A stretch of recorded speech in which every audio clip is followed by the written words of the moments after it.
박정수는 그날도 늘 하던 시간에 퇴근했습니다. 시계 바늘이 오후 6시를 조금 넘긴 순간이었고 집 앞 골목에는 하나둘 가로등이 켜지고 있었습니다.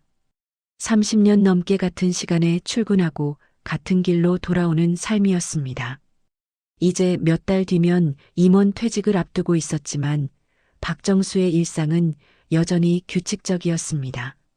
그는 그 규칙이 자신을 지켜주는 마지막 질서라고 믿고 있었습니다. 현관문을 열자 익숙한 냄새가 코끝을 스쳤습니다. 된장국과 갓 지은 밥 냄새였습니다.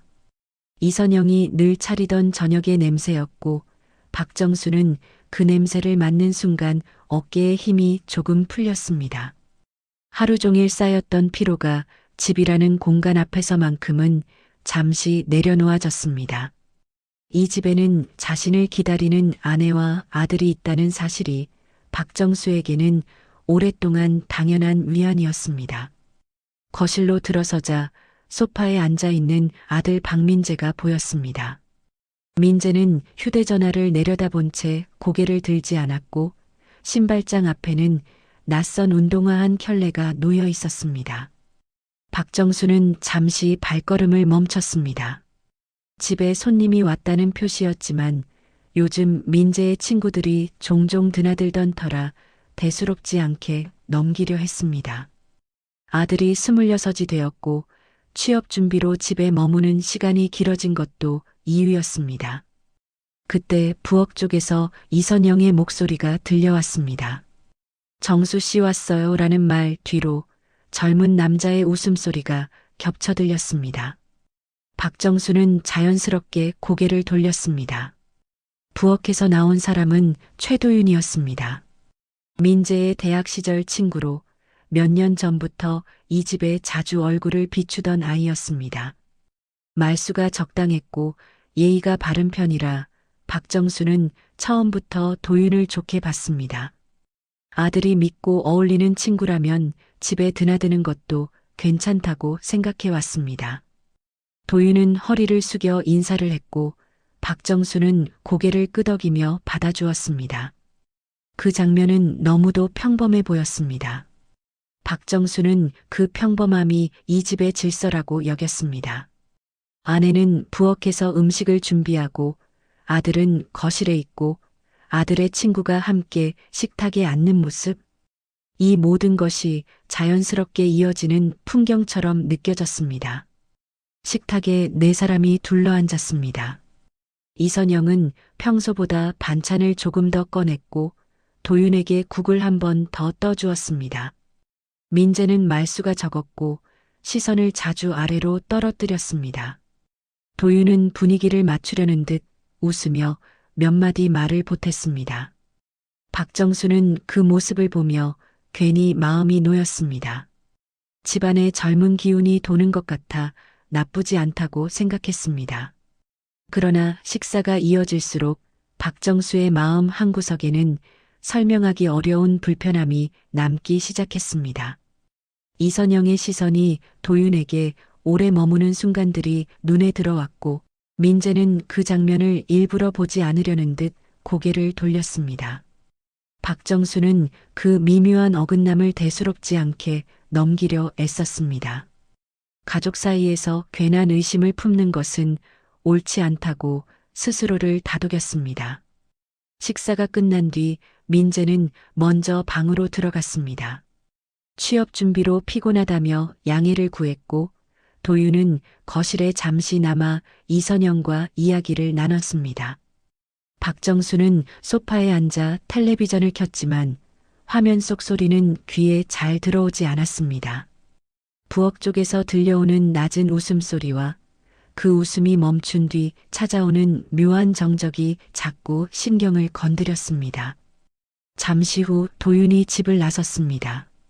이선영은 현관까지 나가 배웅했고 문이 닫히는 소리가 난 뒤에도 한동안 돌아오지 않았습니다. 박정수는 리모컨을 내려놓고 천장을 바라봤습니다. 이유 없이 피곤했고 마음 한쪽이 서늘해졌습니다. 아직 아무 일도 일어나지 않았다는 걸 알면서도 무언가 잘못된 방향으로 움직이기 시작했다는 느낌이 들었습니다. 그날 밤 박정수는 쉽게 잠들지 못했습니다.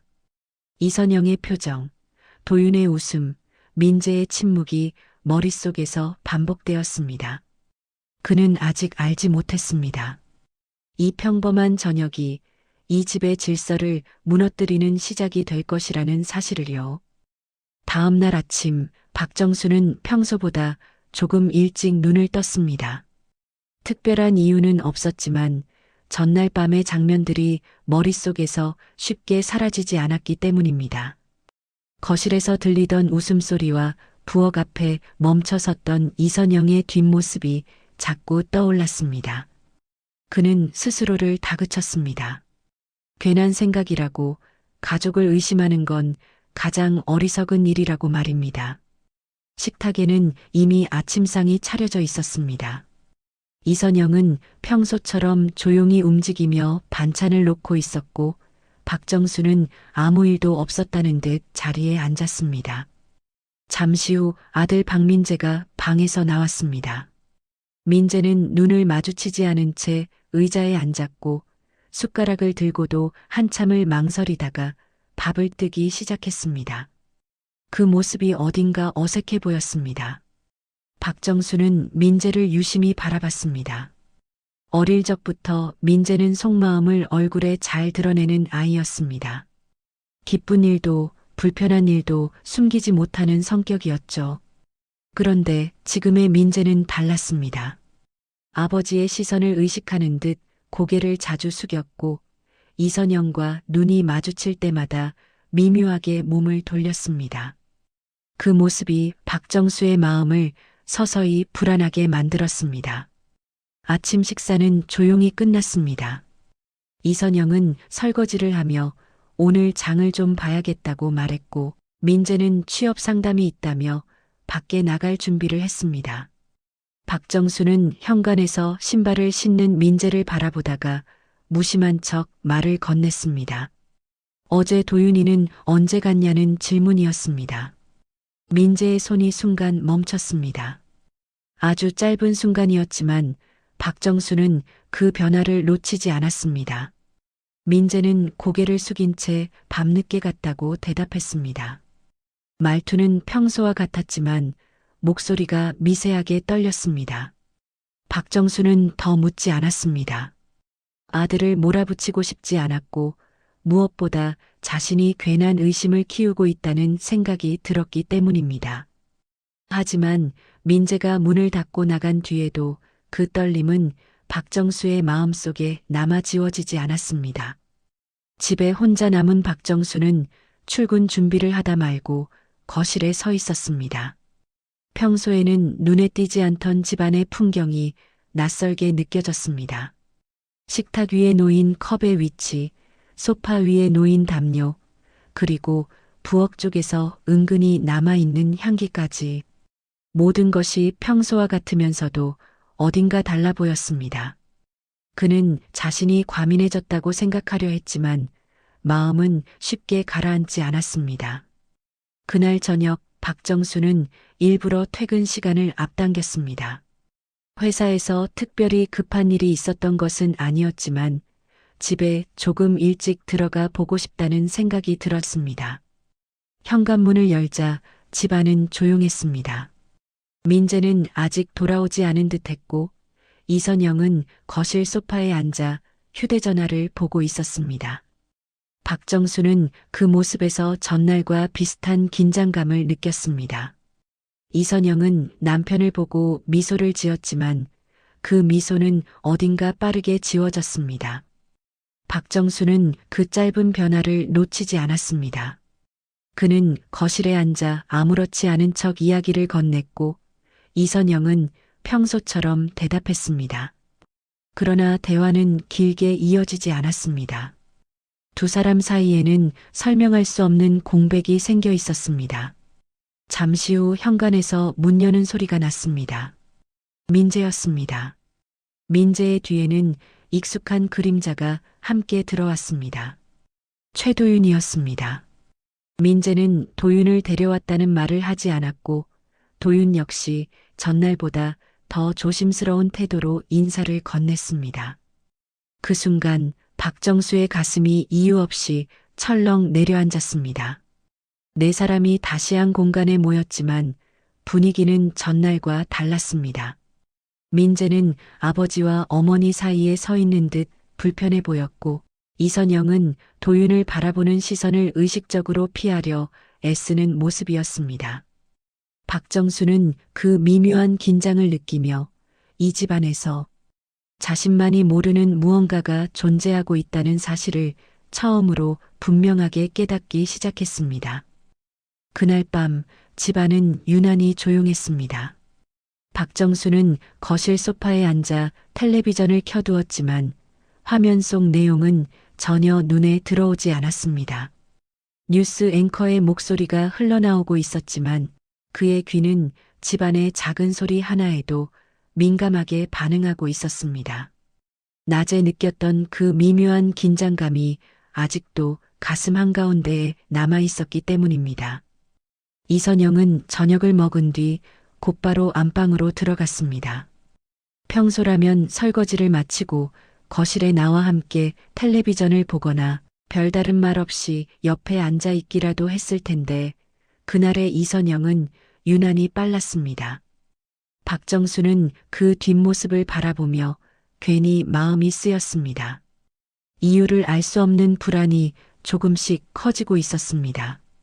아들 박민재는 자기 방에서 문을 닫고 나오지 않았습니다. 방문 너머로는 키보드 두드리는 소리와 간간이 휴대전화 진동 소리만 들려왔습니다. 박정수는 아들이 취업 준비로 바쁘겠거니 생각하려 했지만 낮에 보였던 민재의 불안한 표정이 자꾸 떠올랐습니다. 그는 아들이 무언가를 숨기고 있다는 느낌을 지울 수 없었습니다. 잠시 후 현관 쪽에서 아주 작은 소리가 들렸습니다. 문이 열리는 소리는 아니었지만 분명히 누군가 들어왔다 나가는 듯한 기척이었습니다. 박정수는 몸을 굳힌 채 소리를 따라 귀를 기울였습니다. 집안에서 발소리가 나는 것은 익숙한 일이었지만 그날의 소리는 평소와 달랐습니다. 조심스럽고 숨죽인 듯한 움직임이었습니다. 그 순간 안방 쪽에서 낮은 목소리가 들려왔습니다. 분명 이선영의 목소리였습니다. 말소리는 작았지만 감정이 실린 숨결이 느껴졌습니다. 박정수는 리모컨을 내려놓고 자리에서 일어났습니다. 심장이 점점 빨라졌고 가슴이 묵직해졌습니다. 그는 자신이 지금 무엇을 하려는지 정확히 알지 못한 채 안방 쪽으로 천천히 발걸음을 옮겼습니다. 안방 문은 살짝 닫혀 있었습니다. 완전히 닫힌 문이 아니라 안쪽에 불빛이 희미하게 새어나오는 상태였습니다. 박정수는 그 문 앞에서 잠시 멈췄습니다. 이 문을 여는 순간 돌아갈 수 없는 선을 넘게 될 것 같다는 생각이 들었습니다. 하지만 동시에 더 이상 모른 척할 수 없다는 감정도 그를 붙잡고 있었습니다. 그때 또 다른 남자의 목소리가 들렸습니다. 젊은 남자의 목소리였습니다. 낮에 들었던 그 웃음소리와 비슷한 결이었습니다. 박정수의 머릿속이 하얘졌습니다. 이 집안에서 이 시간에 이선영과 단둘이 있을 수 있는 젊은 남자는 한 명뿐이었습니다. 그는 숨을 삼키며 문 쪽으로 한 걸음 더 다가갔습니다. 문 너머에서는 웃음과 낮은 대화가 이어졌습니다. 내용은 또렷이 들리지 않았지만 그 분위기만으로도 충분했습니다. 부부 사이에서 오랫동안 사라졌던 온기가 그 안쪽에는 존재하고 있는 듯 했습니다. 박정수는 손을 뻗어 문손잡이를 잡으려다 멈췄습니다. 손끝이 미세하게 떨리고 있었습니다. 그때 갑자기 안방 안의 소리가 멎었습니다. 마치 누군가 밖에 기척을 느낀 것처럼 방 안은 숨을 죽인 듯 조용해졌습니다.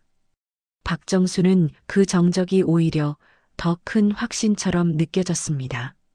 그는 결국 문손잡이에서 손을 떼고 아무 일도 없었다는 듯 다시 거실로 돌아왔습니다. 아직은 아직은 직접 확인할 용기가 나지 않았기 때문입니다. 거실로 돌아온 박정수는 소파에 앉아 한참을 움직이지 못했습니다. 머릿속에서는 수많은 생각이 뒤엉켰습니다. 오해일 수도 있다고, 자신이 예민해진 것뿐이라고 스스로를 설득하려 했습니다. 하지만 가슴 깊은 곳에서는 이미 다른 목소리가 울리고 있었습니다. 무언가가 크게 잘못되고 있다는 부정할 수 없는 예감이었습니다. 그날 밤 박정수는 거의 잠을 이루지 못했습니다. 눈을 감을 때마다 닫힌 방문과 그 너머에서 들려오던 소리가 떠올랐습니다. 그는 아직 진실을 보지 않았지만 이 집안에서 자신만이 마지막으로 모르는 사람이 되어가고 있다는 사실을 점점 더 또렷하게 느끼고 있었습니다. 박정수는 그날 밤 좀처럼 잠들지 못한 채 거실에 앉아 있었습니다. 시계 초침 소리가 유난히 크게 들렸고 집안의 공기는 묘하게 뜨거웠습니다. 안방 쪽에서는 불이 꺼진 지 오래였지만 박정수는 그 어둠이 오히려 더 많은 것을 숨기고 있는 것처럼 느껴졌습니다. 그는 소파에 기대 눈을 감았다가 다시 떴습니다. 머릿속에는 닫힌 방문과 그 너머의 기척이 계속 맴돌고 있었습니다. 잠시 후 아주 미세한 소리가 들렸습니다. 안방 문이 열리는 소리였습니다. 박정수는 숨을 죽인 채 귀를 기울였습니다. 발소리는 조심스러웠고 누군가가 맨발로 바닥을 딛는 느낌이었습니다. 그 발소리는 안방에서 거실 쪽이 아니라 반대편 방으로 향했습니다. 박정수는 심장이 빠르게 뛰는 걸 느꼈습니다. 그 방향은 아들 박민재의 방이 있는 쪽이었습니다. 박정수는 자리에서 일어나지 못한 채 소파 끝에 손을 꽉 쥐고 있었습니다. 머릿속에서는 수많은 가능성이 스쳐 지나갔지만 그는 그중 어느 것도 받아들이고 싶지 않았습니다. 그때 방문 너머에서 다시 낮은 소리가 흘러나왔습니다. 이번에는 분명 두 사람의 기척이 겹쳐진 소리였습니다.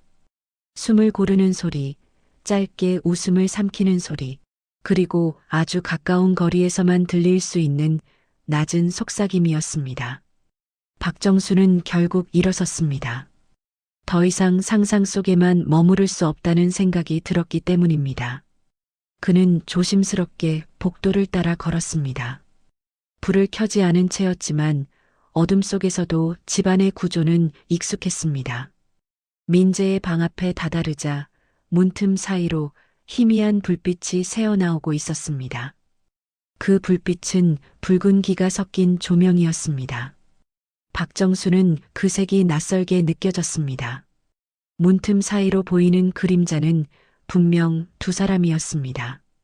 이선영의 실루엣은 침대 가장자리에 앉아 있었고 그 앞에는 젊은 남자의 그림자가 가까이 서 있었습니다. 두 사람의 거리는 부부보다도 더 가까워 보였습니다. 이선영의 어깨가 드러난 모습이 보였고 머리카락이 느슨하게 흘러내려 있었습니다. 그 장면은 박정수의 숨을 멎게 만들었습니다. 그는 문을 열지 못했습니다. 대신 그 틈으로 들려오는 소리를 들었습니다. 옷감이 스치는 소리, 낮아진 숨소리, 그리고 말 대신 오가는 감정의 기척? 그것은 분명 부부 사이에서 오랫동안 사라졌던 온기였습니다. 박정수는 그 사실이 가장 잔인하게 느껴졌습니다. 아내가 아직 그런 표정을 지을 수 있다는 것, 그리고 그 대상이 자신이 아니라는 점이 가슴을 찔렀습니다. 박정수는 천천히 뒤로 물러났습니다. 더 이상 보고 들을 수 없었습니다. 거실로 돌아와 소파에 주저앉자 다리가 풀렸습니다. 손은 떨렸고 이마에는 식은땀이 맺혔습니다. 그는 지금 보고 들은 것이 꿈이 아니길 바랐지만 모든 감각이 지나치게 선명했습니다. 오해라고 스스로를 속이기에는 너무 많은 것이 명확했습니다. 잠시 후 민재의 방문이 열리는 소리가 들렸습니다. 박정수는 고개를 들지 못했습니다. 그 대신 이선영의 발소리가 다시 안방 쪽으로 사라지는 것을 느꼈습니다. 집안은 다시 조용해졌지만 그 정적은 이전과 전혀 다른 무게를 가지고 있었습니다. 박정수는 이 집이 더 이상 안전한 공간이 아니라는 사실을 처음으로 분명하게 깨달았습니다. 그날 밤 박정수는 거의 뜬 눈으로 밤을 새웠습니다. 몸은 소파에 있었지만 마음은 이미 무너져 있었습니다. 그는 더 이상 의심하지 않았습니다. 아내의 외도는 상상이 아니라 현실이었고 그 상대가 아들의 친구라는 사실이 이 모든 것을 더욱 참혹하게 만들고 있었습니다. 이제 남은 것은 이 진실을 어떻게 마주할 것인가 뿐이었습니다.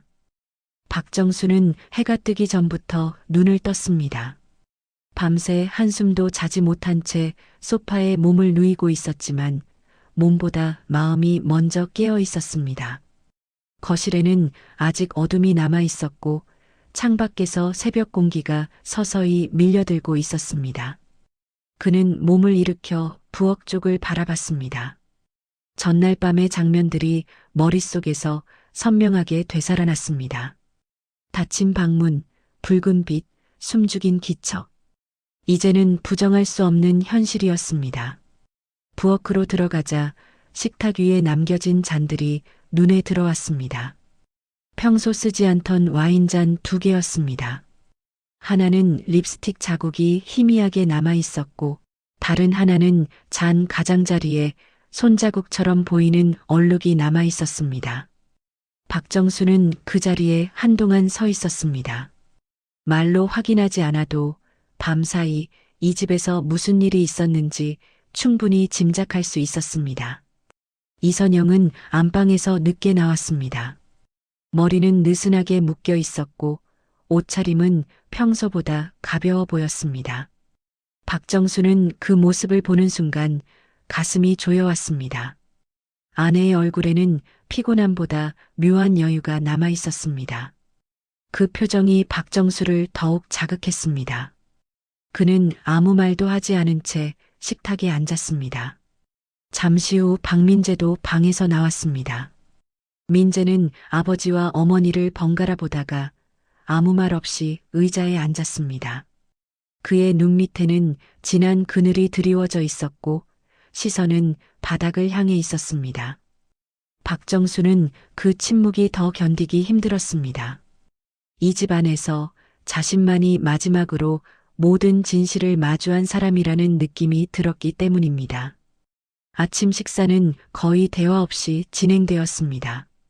이선영은 반찬을 놓으며 괜히 밝은 목소리를 냈지만 그 말들은 공기 속에서 힘없이 흩어졌습니다. 박정수는 숟가락을 들었다 내려놓기를 반복했습니다. 머릿속에서는 수많은 질문이 맴돌았지만 입 밖으로는 아무 말도 나오지 않았습니다. 그는 아직 이 모든 것을 한 번에 터뜨릴 준비가 되어 있지 않았습니다. 식사가 끝난 뒤 민재는 서둘러 집을 나섰습니다. 현관문이 닫히는 소리가 유난히 크게 울렸고 그 소리는 박정수의 가슴을 다시 한번 두드렸습니다. 거실에는 박정수와 이선영만 남았습니다. 이선영은 설거지를 하며 등을 보이고 있었고 박정수는 그 뒷모습을 바라봤습니다. 예전에는 익숙하고 편안하던 모습이 이제는 낯설고 위협적으로 느껴졌습니다. 박정수는 자리에서 일어나 이선영의 뒤에 섰습니다. 가까이 다가가자 아내에게서 은은한 향이 났습니다. 전날 밤과 같은 향이었습니다. 그는 그 향이 이제 더 이상 자신의 것이 아니라는 사실을 깨닫고 깊은 숨을 들이켰습니다. 이선영은 그의 기척을 느끼고 몸을 굳혔습니다. 설거지하던 손이 잠시 멈췄습니다. 두 사람 사이에는 말 대신 긴장이 흘렀습니다. 박정수는 아무 말도 하지 않았지만 그의 시선은 이선영의 목덜미와 드러난 어깨에 오래 머물렀습니다. 이선영은 고개를 돌리지 않은 채 낮은 목소리로 무슨 일이냐고 물었습니다. 그 목소리는 평소보다 조금 낮고 느렸습니다.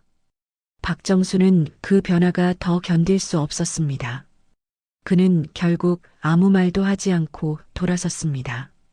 지금 이 순간에 터뜨리면 되돌릴 수 없을 것 같았기 때문입니다. 하지만 마음속에서는 이미 선이 그어졌습니다. 아내의 외도는 더 이상 의심이 아니었고 이 집에서 자신이 설 자리가 점점 사라지고 있다는 사실을 똑똑히 느끼고 있었습니다. 박정수는 출근 준비를 하며 거울 속 자신의 얼굴을 바라봤습니다. 눈빛은 이전과 달랐고 얼굴에는 깊은 피로가 내려앉아 있었습니다. 그는 스스로에게 조용히 말했습니다. 이제는 도망치지 않겠다고, 이 진실을 끝까지 확인하겠다고요. 이 집안에 숨겨진 관계를 더 이상 모른 척하지 않겠다고 마음속으로 다짐했습니다. 그날 저녁 박정수는 평소보다 훨씬 늦게 집에 들어왔습니다. 회사에 남아 일을 마무리한 것도 있었지만 솔직히 말하면 집으로 돌아가고 싶지 않았습니다. 현관 앞에 서서 열쇠를 꺼내는 손이 잠시 멈췄습니다. 문을 여는 순간 다시 그 공기 속으로 들어가야 한다는 생각이 숨을 막히게 했습니다. 하지만 더 미룰 수는 없었습니다. 그는 천천히 문을 열었습니다. 집안은 조용했지만 완전히 비어있지는 않았습니다. 거실에는 불이 켜져 있었고 안쪽 방에서 희미한 음악 소리가 흘러나왔습니다. 박정수는 신발을 벗으며 귀를 기울였습니다. 그 음악은 이선영이 평소에 잘 틀지 않던 종류였습니다. 느리고 낮게 울리는 리듬이 공간을 채우고 있었습니다. 그의 가슴이 다시 조여왔습니다. 복도를 지나 안방 쪽으로 다가가자 문은 닫혀 있지 않았습니다.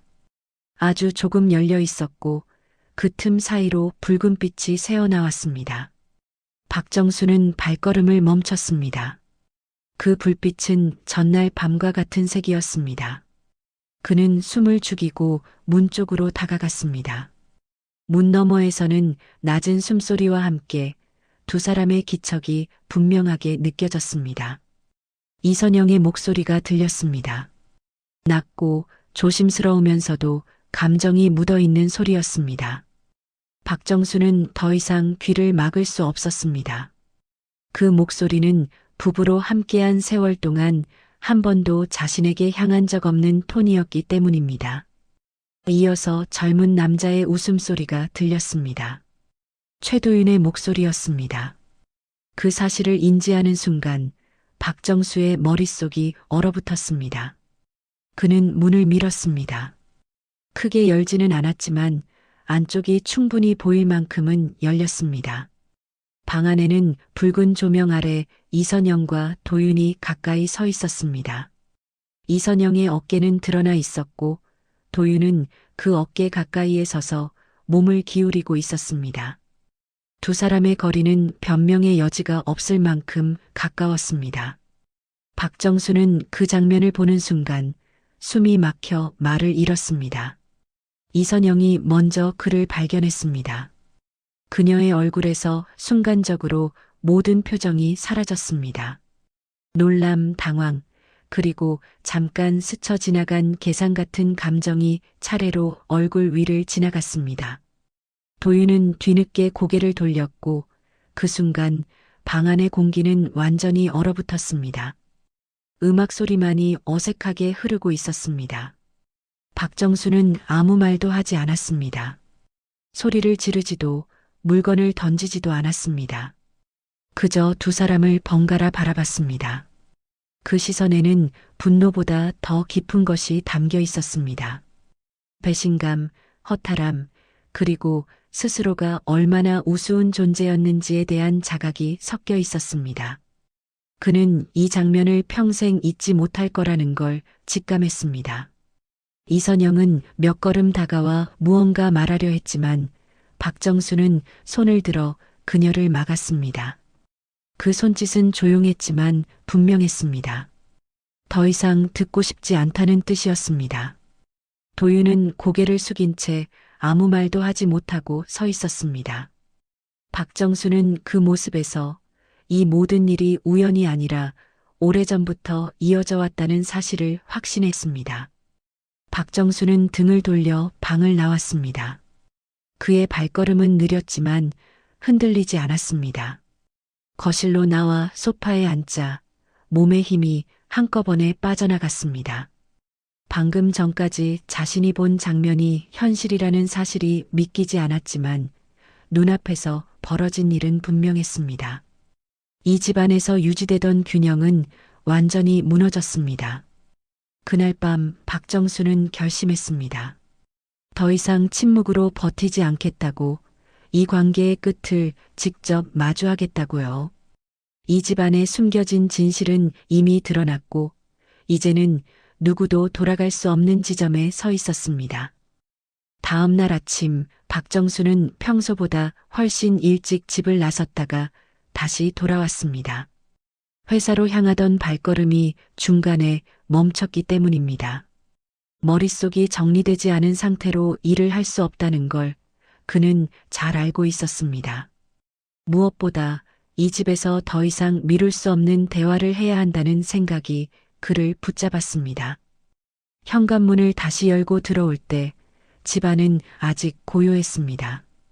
거실에는 박민재만 앉아 있었습니다.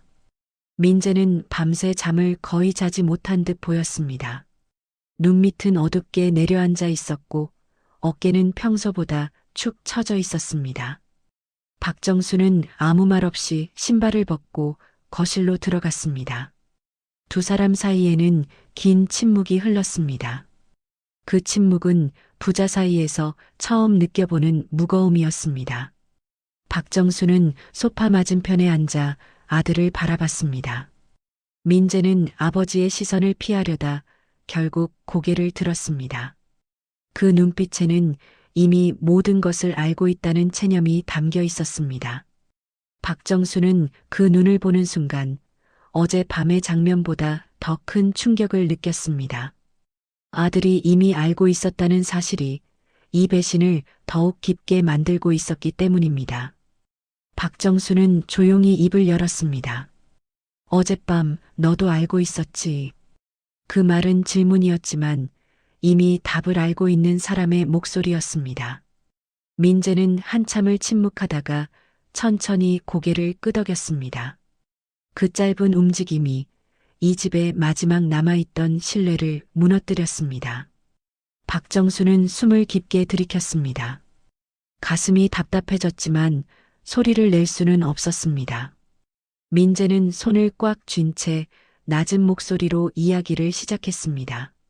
처음에는 아니었다고, 정말 처음에는 그냥 집에 자주 오던 형 같은 사람이었을 뿐이라고 말했습니다. 하지만 어느 순간부터 이선영의 태도가 달라졌고 도윤과 단둘이 있는 시간이 잦아졌다고 했습니다. 민재는 그 변화를 느끼고도 차마 아버지에게 말하지 못했다고 고백했습니다. 박정수는 그 말을 들으며 고개를 숙였습니다. 아들이 침묵을 선택한 이유를 이해할 수 있을 것 같으면서도 동시에 분노가 치밀어 올랐습니다. 민재는 아버지의 그림자를 평생 따라다닌 아이였습니다. 가정을 지키기 위해 참고 버티는 것이 미덕이라고 배워온 아이였기에 그 침묵은 오히려 더 잔인한 선택이었을지도 몰랐습니다. 민재의 고백은 거기서 끝나지 않았습니다. 그는 몇 번이나 그 장면을 보았다고 말했습니다. 문틈 사이로, 복도 끝에서, 혹은 늦은 밤 돌아온 뒤 거실에서. 이선영과 도윤은 점점 숨기지 않게 되었고 그 친밀함은 노골적이지 않으면서도 충분히 알아볼 수 있을 정도였다고 했습니다. 박정수는 그 말을 들을수록 손끝이 차갑게 식어갔습니다. 민재는 결국 울음을 터뜨렸습니다. 자신이 아무것도 하지 못한 채 그 모든 것을 지켜봤다는 사실이 가장 괴로웠다고 말했습니다. 어머니를 잃을까 두려웠고 아버지를 상처 입히는 진실을 전할 용기도 없었다고 했습니다. 박정수는 아들의 울음을 보며 분노보다 먼저 깊은 허탈감을 느꼈습니다. 이 집에서는 모두가 각자의 방식으로 무너지고 있었습니다. 그때 안방 문이 열리는 소리가 들렸습니다. 이선영이 조심스럽게 거실로 나왔습니다. 그녀는 두 사람의 표정을 보는 순간 이미 모든 것이 드러났다는 걸 직감한 듯 했습니다. 박정수는 고개를 들지 않았습니다. 지금 이 순간 아내의 얼굴을 마주하는 것은 너무 잔인한 일이었기 때문입니다. 하지만 그는 마음속으로 분명히 느꼈습니다. 이제 더 이상 숨길 것도 미룰 것도 없다는 사실을요. 이 집안에서 가장 먼저 무너진 것은 부부관계가 아니었습니다. 아버지와 아들 사이의 신뢰였고 그 다음이 가족이라는 이름이었습니다. 박정수는 그날 이 집이 더 이상 회복될 수 없는 지점에 도달했다는 걸 또렷하게 깨달았습니다. 이제 남은 것은 이 배신의 끝에서 어떤 선택을 하느냐뿐이었습니다. 박정수는 그날 밤 혼자 거실에 남아 있었습니다. 집안의 불은 대부분 꺼져 있었고 창밖에서 들어오는 가로등 불빛만이 희미하게 공간을 비추고 있었습니다. 소파에 앉아 있는 그의 모습은 하루아침에 늙어버린 사람처럼 보였습니다. 아내의 배신, 아들의 침묵, 그리고 친구라는 이름으로 집안까지 들어온 젊은 남자의 얼굴이 머릿속에서 끊임없이 교차하고 있었습니다. 이선영은 안방에서 나오지 않았습니다. 문 하나를 사이에 두고 두 사람은 더 이상 같은 공간에 있어도 서로를 마주하지 않았습니다. 박정수는 그 침묵이 오히려 모든 것을 말해주고 있다는 걸 느꼈습니다. 사과도 변명도 눈물도 없이 이어지는 이 침묵이야말로 이 관계의 마지막이라는 생각이 들었습니다. 그는 이제 더 이상 설명을 요구하지 않기로 마음먹었습니다. 박정수는 천천히 자리에서 일어나 집안을 둘러봤습니다. 가족 사진이 놓여있던 선반, 아들이 어릴 적 쓰던 물건들, 아내가 정성 들여 꾸며놓은 거실 한편의 장식들까지. 이 집은 한때 그의 전부였습니다. 그러나 지금은 그 모든 것이 낯설고 무겁게 느껴졌습니다. 그는 이 공간에 더 머무를수록 자신이 더 망가질 것 같다는 생각이 들었습니다. 그는 짐을 챙기기 시작했습니다. 큰 가방 하나에 필요한 옷 몇 벌과 서류만 넣었습니다. 오래 고민하지 않았습니다. 이 집을 떠나는 것이 도망이 아니라 자신을 지키는 선택이라는 걸 이미 알고 있었기 때문입니다. 거울 앞에 선 그는 잠시 자신의 얼굴을 바라봤습니다. 분노도 눈물도 아닌 묘하게 차분한 표정이 그를 바라보고 있었습니다. 현관문을 나서기 전 박정수는 마지막으로 안방 쪽을 바라봤습니다. 문은 여전히 닫혀 있었고 그 너머에서는 아무 소리도 들리지 않았습니다. 그는 문을 두드리지 않았습니다. 더 이상 말로 붙잡아야 할 관계가 아니라는 걸 분명히 깨달았기 때문입니다. 박정수는 조용히 현관문을 열고 밖으로 나섰습니다. 새벽 공기가 차갑게 얼굴을 스쳤습니다. 그는 깊게 숨을 들이마셨습니다. 가슴 한켠이 텅 빈 듯했지만 동시에 이상할 만큼 가벼워진 느낌도 들었습니다. 모든 것을 잃었다고 생각했지만 적어도 자신을 속이지는 않게 되었다는 사실이 그를 붙잡아주고 있었습니다. 며칠 뒤 박정수는 변호사를 만났습니다. 절차는 차분했고 감정은 최대한 배제되었습니다. 이선영과의 관계는 법적으로 정리될 예정이었고 최도윤과의 모든 연결도 끊어질 것이었습니다. 박정수는 더 이상 그들의 선택에 대해 책임질 이유가 없었습니다. 그가 선택해야 할 것은 오직 자신의 남은 인생이었습니다. 아들 박민재와의 관계는 쉽게 회복되지 않았습니다. 그러나 박정수는 민재에게 시간을 주기로 했습니다. 침묵 속에서도 아들의 괴로움을 느낄 수 있었기 때문입니다. 언젠가는 다시 이야기할 수 있는 날이 올 것이라고 그는 조용히 믿어보기로 했습니다. 가족은 무너졌지만 부자의 인연까지 완전히 끊고 싶지는 않았습니다. 박정수는 작은 원룸으로 거처를 옮겼습니다. 화려하지도 넓지도 않은 공간이었지만 그곳에는 더 이상 숨길 것도 눈치 볼 것도 없었습니다. 그는 아침마다 스스로를 위해 커피를 내리고 창밖을 바라보며 하루를 시작했습니다. 상처는 여전히 남아 있었지만 그 상처 위에서 다시 살아갈 수 있다는 확신이 조금씩 자리 잡고 있었습니다. 그는 알게 되었습니다. 배신은 끝이 아니라 인생을 다시 선택하게 만드는 계기일 수 있다는 것을요. 박정수는 더 이상 과거의 남편도 무너진 가장도 아니었습니다. 이제 그는 자신의 이름으로 살아가는 한 사람으로 조용히, 그러나 분명하게 새로운 길을 걷기 시작하고 있었습니다.